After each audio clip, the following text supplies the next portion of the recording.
maybe now we can proceed with our next speaker. I will introduce him to you, Dr. Matthew Heeney from Columbia University.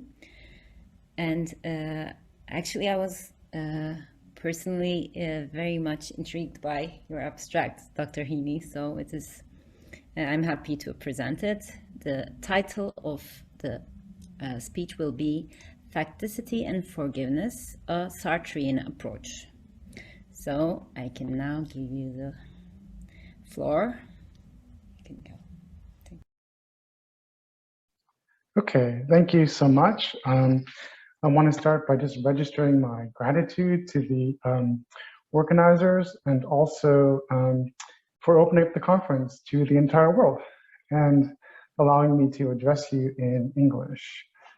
So I'm a nervous presenter. I tend to go very, very fast, so I'm going to try to slow down. So I'll do my best. Okay, so this project is called Facticity and Forgiveness, and as was just indicated, my goal is to try to bring a kind of Sartrean distinction between facticity and transcendence to bear on the problem of forgiveness.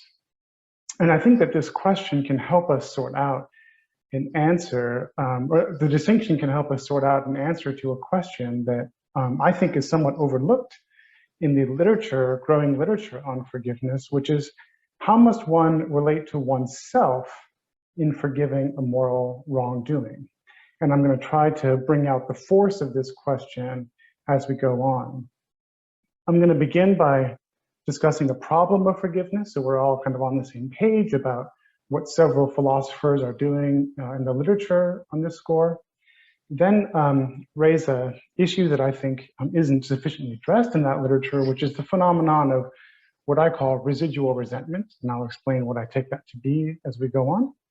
Then I'll bring in the Sartrean distinction to try to sort out this issue, and then conclude with some standing questions that I think I really ought to get to answering.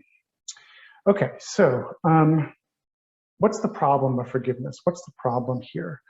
I think that many philosophers start with the idea that forgiveness involves overcoming resentment. So there's a relationship between forgiving and resenting.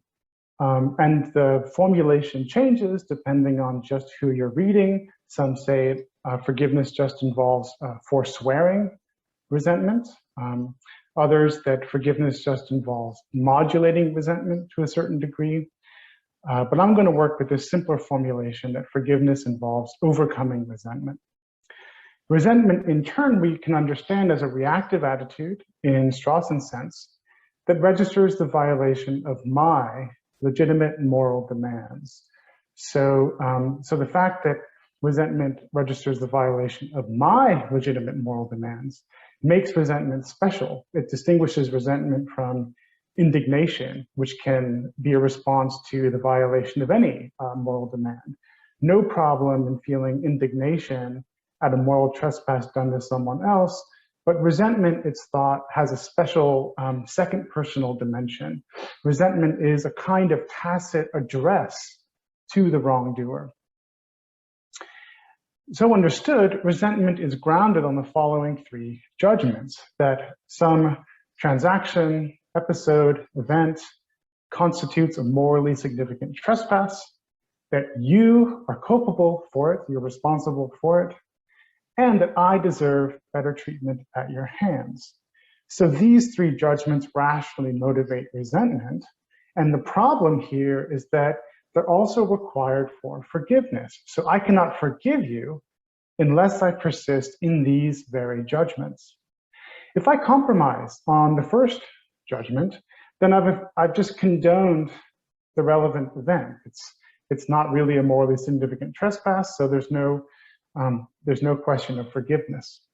If I compromise on the second judgment, then I'm not making you out to be the agent who's at fault for the trespass. And if no one's at fault, then there's nothing to forgive. It seems natural to say. And lastly, if I compromise on three, then it looks like I don't really even have an entitlement not to be treated the way you've treated me. And so I seem to relinquish thereby a kind of baseline self-respect for my own moral demands, and then forgiveness is out of the question. And so it seems as though you might take any one of these strategies of compromise to solve a practical conflict. Like it might be that that's the best way to solve a conflict with your boss or someone you don't know that well or a family member, but doesn't count as forgiveness. So the problem of forgiveness is to explain forgiveness as overcoming resentment without compromising on the very judgments that rationally motivate resentment. So the first desideratum on this kind of to give this kind of account is that you've got to persist in the relevant judgments, and that's the uncompromising part. But Hieronymy also argues in a 2001 paper that I recommend to everyone for its eloquence and force, that our account of forgiveness also has to be articulate. And that means that the account has to specify the rational change in view that the forgiver undergoes with respect to the wrongdoer or the situation. So why does it have to be articulate in this sense? Well, because there are ways of subduing one's moral anger that don't count as forgiveness. You can forget about the trespass and get on with it. Your feelings might gradually soften. You might just swallow it and bear it in a work situation, say. But these things intuitively are not forgiveness. And so if we want to explain how your judgments shift for moral reasons or in light of moral considerations, it seems like we should offer an articulate account. So Hieronymy has a phrase that we can't bring about forgiveness by taking a pill. That would be a kind of intrapersonal tampering or self-management that might be the right answer to some practical situations, but wouldn't count intuitively as forgiving. Now, many accounts in the literature are other-directed in that they focus on a change in view that's directed towards either the present meaning of the past trespass or the relationship between the forgiver and the wrongdoer, or even the wrongdoer's own moral personality. So maybe the change in view, the articulate change in view, concerns the forgiver's perspective regarding these other directed elements. And so I think that's all well and good, and I wouldn't want to dispute the need for some such other directed change in many cases. But it seems to me that we sometimes persist in resentment even when these other directed factors are addressed and repaired. And I call this residual resentment. And to make things as difficult for myself as possible, I like to think of the possibility of resenting even in the face of an accepted and sincere apology. So is it possible to resent when a sincere apology has been accepted? Is that possible? And it seems to me that it is possible, because I might accept a sincere apology. I may appreciate therein that the past trespass no longer indicates a present disregard for my moral demands. So I might no longer believe that the trespass is a continuing threat to my moral demands. This is Hieronymy's point of view. I might believe that our relationship is no longer threatened by the trespass, that we're now on sure ground, and that I can trust that this relationship is a safe and loving one. Right?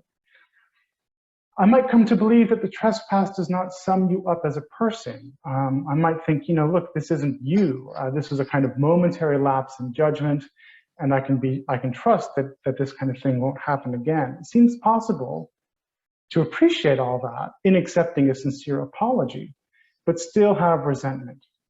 And I think the target of this resentment is actually quite simple. It's just the very fact that the trespass took place at all.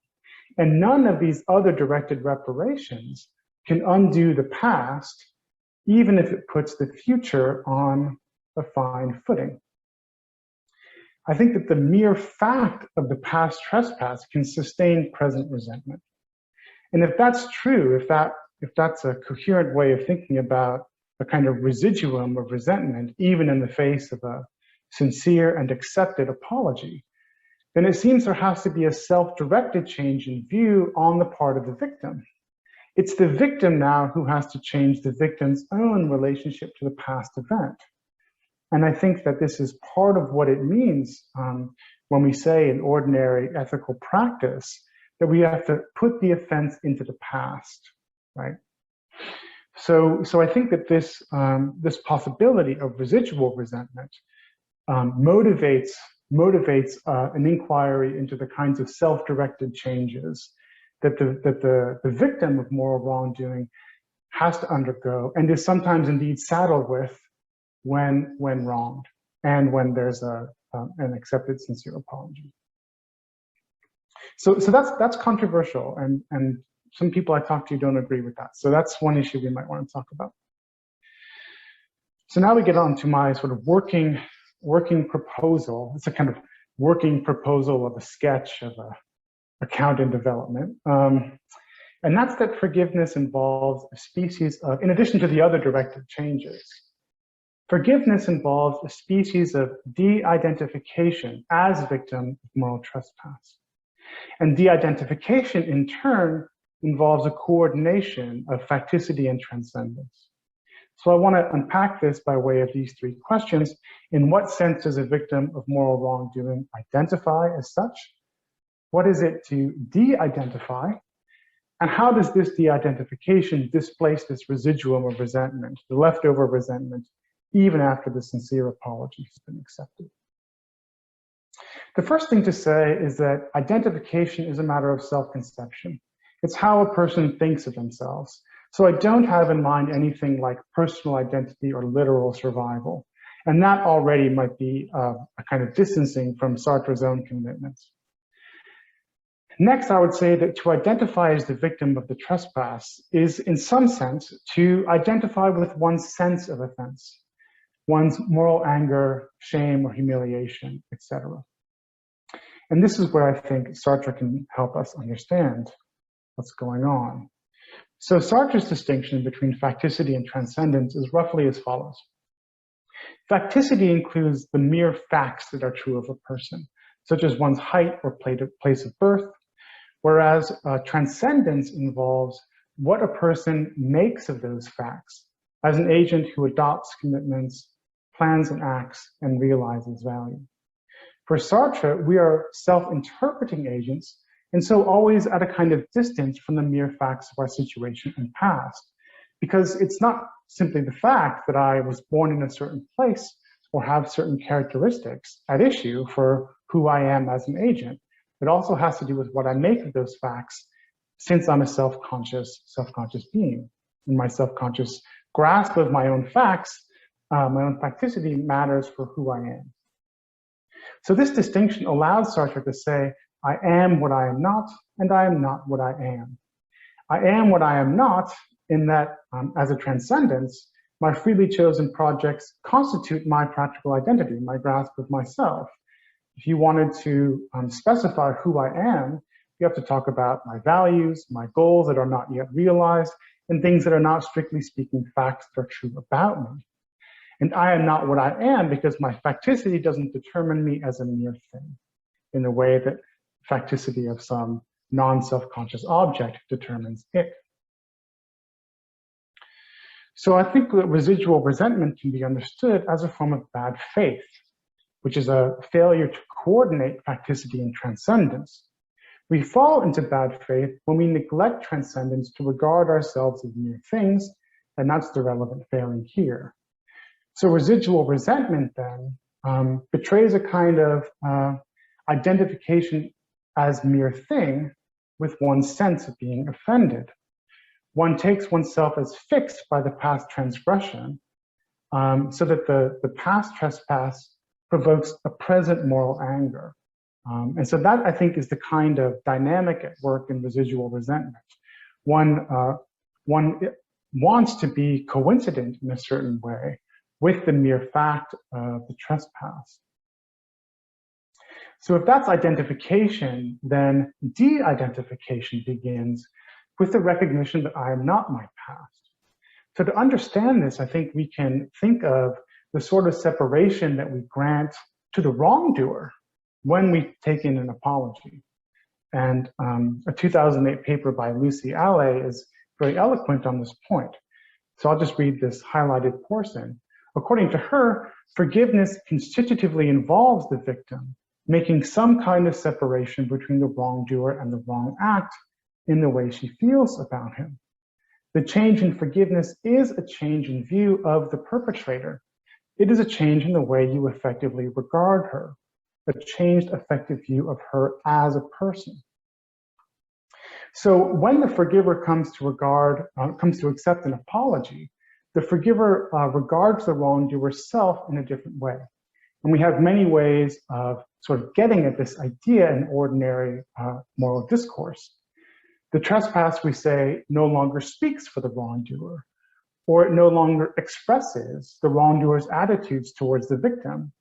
And this one is my favorite. X harmed me, but that is not who X is. So there seems to be in forgiveness a kind of separation.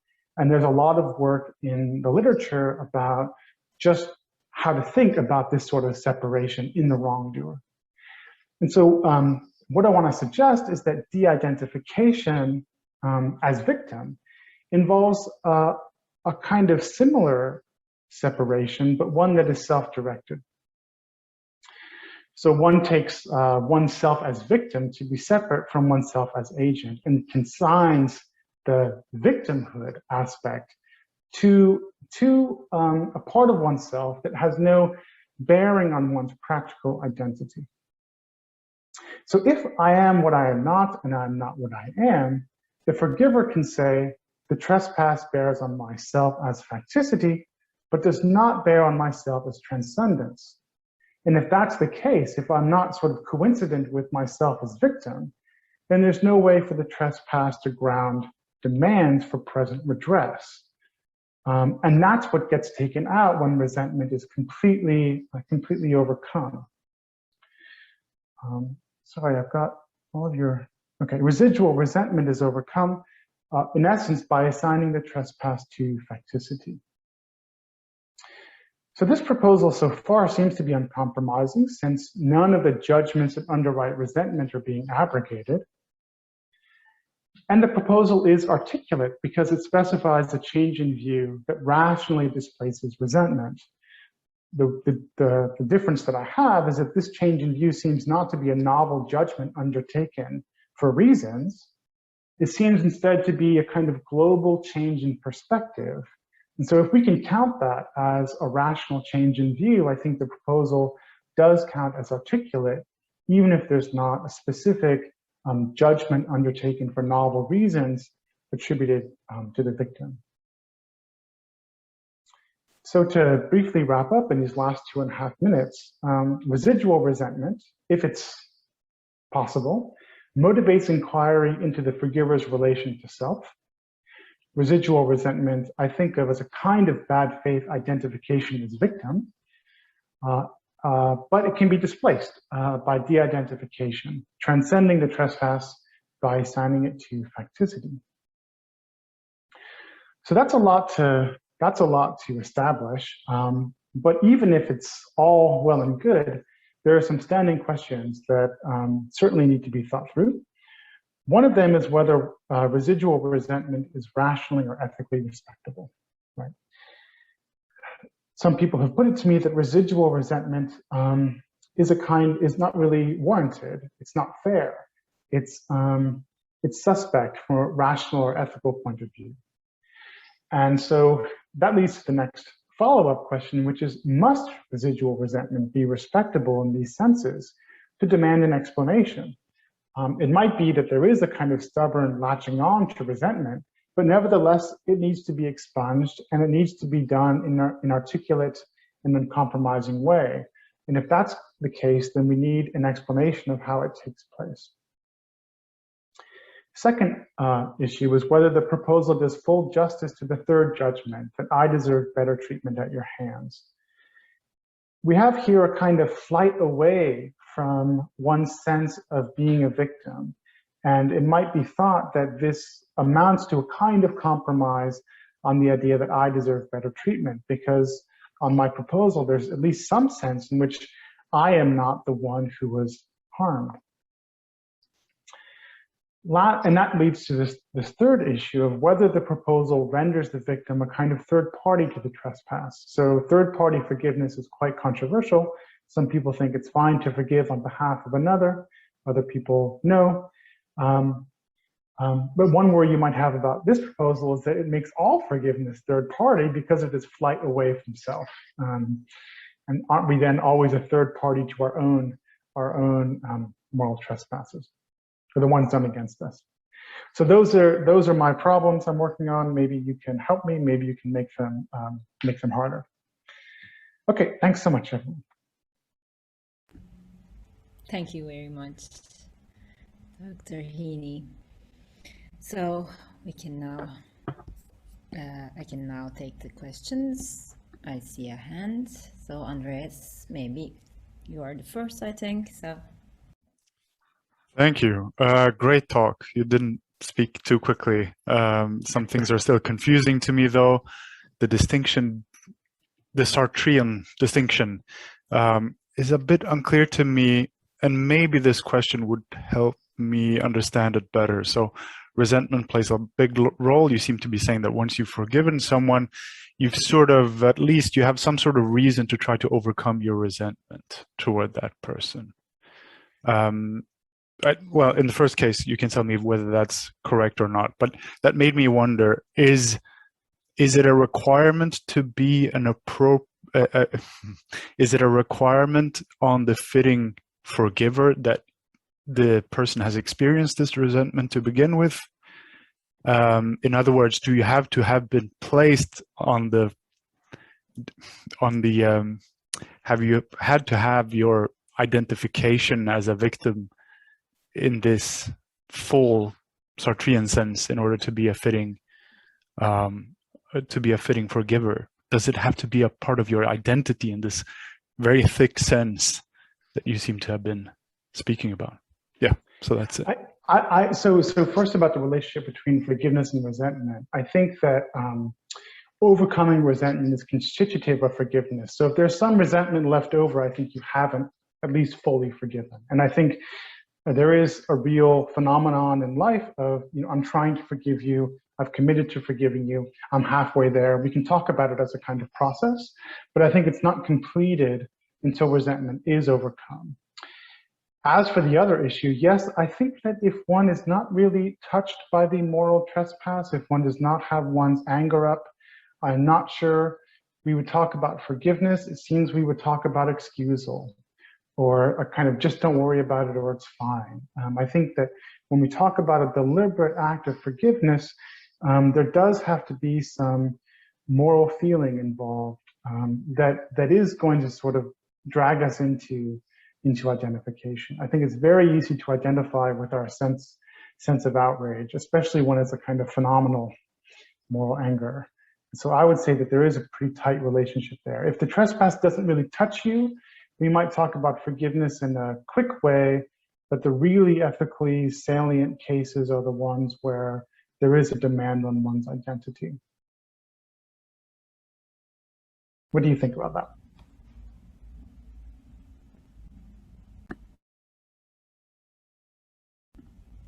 Okay. I think I can move on. So Çağlar, you have a question, I think. You can go. Yes. Thank you for the presentation. It was a pretty interesting talk, but I'm not sure whether I am convinced by the possibility of what you call a residual resentment. So, as far as I could understand, the object of residual resentment is the fact that a certain thing happened in the past, namely the trespass, right? So suppose that I have this residual resentment about a certain action which constitutes a wrongdoing that's directed against me. Mm-hmm. And I accept the apology of the person, the agent behind the wrongdoing, the wrongdoer. But when I have this residual resentment about a certain action, a wrongdoing, I immediately somehow relate that action to its agent, to the person behind that wrongdoing. So it seems to me a bit, it seems to me impossible to be resentful about an action without being resentful about the agent who produced that action. So, I mean, this might be, I mean, after some point, this might turn out to be a psychological speculation. But I was wondering whether there is any psychological basis for claiming that there might be residual resentment without being resentful about the wrongdoer himself or herself. Maybe what we're doing, so maybe residual resentment depends on the refusal to grant this kind of other directed separation. And so, because what we do when we forgive, according to Ale and many other people, is we make that separation between the agent and the action. And part of responsibility is that, in some way the action manifests or expresses some attitude that we credit as fault-worthy or morally objectionable. So perhaps residual resentment does depend on refusing to grant that separation entirely. In which case, what I would want to say is that if the separation is really to be made, it's got to be made on both sides of the transaction at the same time. So I can't really affect that separation between you as wrongdoer until I'm prepared to do it for myself as victim. And I would be comfortable with that sort of pacification of what's going on. So maybe it's not possible to have residual resentment in the face of a sincere accepted apology, but maybe this kind of self-directed change is part and parcel of affecting that separation on the other side of the ledger.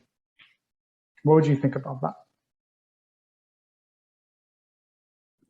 Well, that somehow answers my question, but I was actually wondering what kind of a conception of apology that you had in mind while you were thinking that one can accept a sincere apology without overcoming his or her feeling of resentment totally. So I was trying to, I was trying to understand the kind of your assumptions about what accepting an apology means. So is it possible to accept an apology, I mean, without overcoming all of your resentments about the actions or about the personality of the wrongdoer? So maybe you can tell. I think it is possible. Okay. I think so here's what I think. Okay, so apology too has to be uncompromising. That's an interesting thing. The apologizer has to accept these three judgments, can't excuse or exempt or condone their own conduct. That's not a full apology. But it seems possible for me to accept that, you recognize that you did wrong. Yes, I believe that our relationship isn't going to be further damaged in the future by similar things taking place, and still it can be, still one can suffer resentment at having been trespassed against in this way. I think that resentment can be sticky in that way, even when we want to accept all these other judgments about the other. And so I think that when we accept an apology, we are accepting that the other person signs on to these three judgments about their own conduct, and we take them to be sincere. But I think there's still room to feel resentful. And in fact, sometimes you can feel resentful at the fact that someone apologizes so quickly. Because look, now they're off the scene of the crime, and you're left with the moral anger to try and deal with. And they're like, look, I agree, that was terrible. And you just want to say, but I accept your apology. I get that it's sincere, but I still am morally angry at this trespass. That seems possible to me. Okay, thanks. Yeah. Okay, Philip, you can go. Yeah, I enjoyed this a lot. You're hitting on some stuff I've been thinking about myself recently. I have a remark about your third issue, although I'm not sure it makes things easier. Because I think it's not clear if we can neatly separate between facticity and transcendence in the way Sartre or your Sartre implies. Yeah. So I'm thinking of some points that Heidegger makes about timeliness. And so basically his idea seems to be that our past and our future are always present with us, so to speak.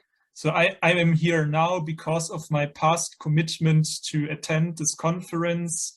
And in that sense, my past commitment is here with me.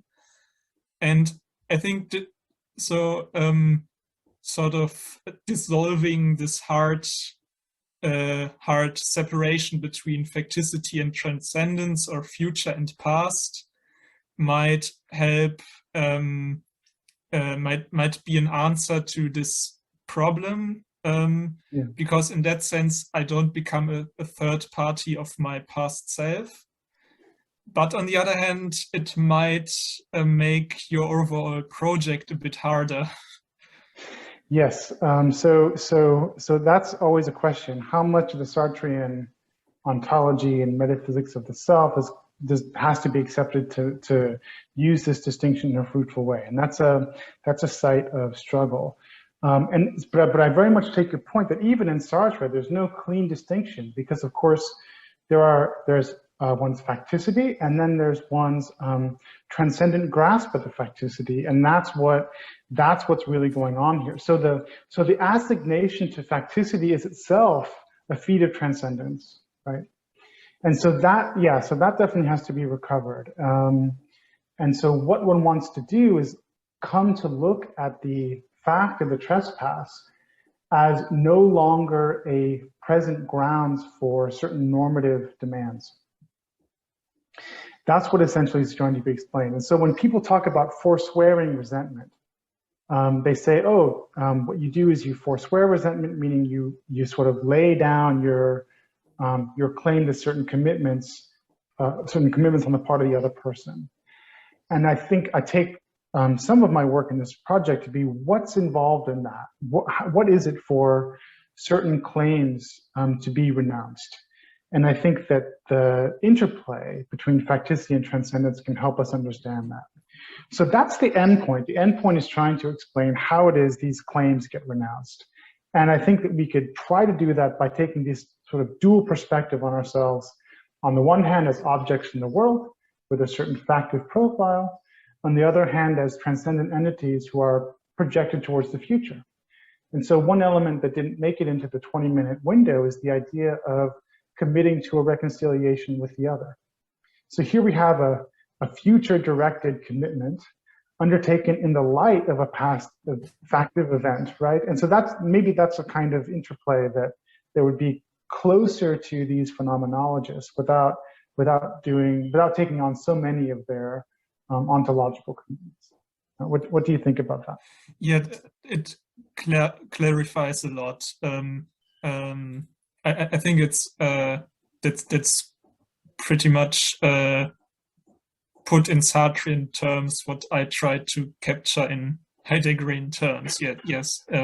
Thanks for that. You're welcome. Okay, maybe since I have a follow-up here, maybe I can just introduce just for a short remark. I also see something problematic there when it is applied to residual resentment. It makes sense, but when we are talking about some kind, when this is our point is about, we're making the argument based on, I'm trying to say, on transcendence, it becomes problematic, I think, for every other ethical decision also can be brought in here. So what separates that from, when,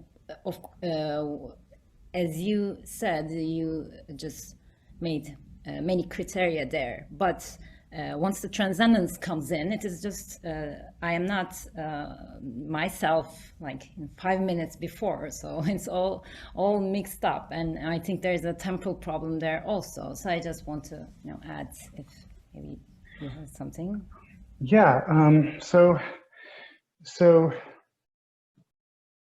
there is a kind of ideal of the Stoic sage. So Griswold talks about this in the first 2 chapters of his monograph on forgiveness, and that's the idea of someone who is who can't be touched, right? So you can't talk about forgiveness as a virtue with such a person because they're so stoically removed from the trespasses of others that you can't really get them involved, identified enough to worry about forgiveness. And so that's certainly one kind of ethical ideal.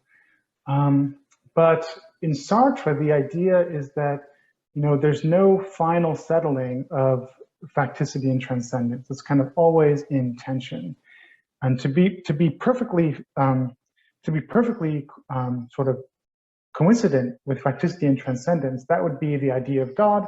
And Sartre thinks that idea is incoherent for that very reason. So I think that there's a kind of perpetual interplay and conflict in our ethical lives between these 2 elements. And I think interpersonal and diachronic context is one place where the interplay is especially pronounced. But maybe you're right that there's a kind of always open question about in ethical life about how these elements of ourselves are going to be navigated. And there are certainly cases where you don't want to have a flight into transcendence, because if there's no apology forthcoming, if you think that your resentment is a legitimate interest in concrete moral goods that ought to be defended, then of course the transcendent grasp of this fact of trespass will take on very different dimensions. And it might be that the transcendence there'll still be a transcending of facticity, but it'll be towards the future of a place where, a world where these moral claims are respected, and you'll do what you can to make them be respected. So I wouldn't say that in every ethical or morally, every situation of moral conflict, we need to immediately de-identify. That's not necessarily the ideal.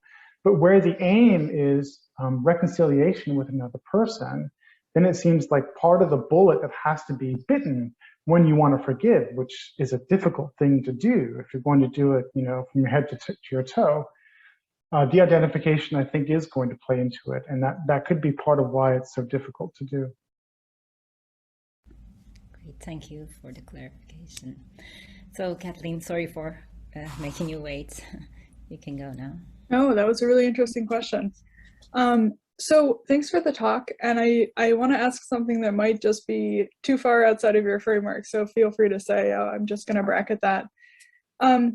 So thinking about it maybe in terms of the affective attitudes and how they sort of play into the identification, do you think there's an extent to which when you're identifying with this other part of yourself, the part that isn't the victim, part of that is your sort of model of the other person and the model of the other person's, you know, choices, values, priorities. You know, thinking of, I think, number 2 of your 3 bullet points, like one of the things that can prompt forgiveness is if you say, you know, on some level, I still think it was wrong, but now that we've talked about it, I can understand why you did that and why, from your point of view, that seemed like a reasonable thing to do. And so part of that might be an identification with their sort of holistic point of view. And so instead of just purely being with a part of yourself, is part of it sort of like yourself as modeling them? Does that make sense? Yeah, no, definitely. And people in the literature talk about this feature, that forgiveness becomes an especially perspicacious virtue, because when one forgives, one recognizes one's own fallibility, one's own frailty, and you know, one's own luck in not being in a similar situation, all these kinds of things. And so I think all of this can facilitate a readiness to forgive. And oftentimes when we recognize that someone whom we love was in a hard spot, or didn't have sufficient information, or made what in their point of view, seem like a reasonable choice, that can assist one's de-identification, because you can say, let's both move on. Let's both move on from this. And so I'm very happy to accept that suggestion. But I think that what's getting overlooked in many of the treatments right now is the idea that it has to be, let's both move on. And there's something still required in how the forgiver relates to self, even when one recognizes that there's a clear separation in the wrongdoer. So I think all of that can help facilitate the kind of de-identification. Thanks very much. Yeah, thank you for your question. I think our time is up also. So thank you very much, Matthew, Heeney, for this nice talk.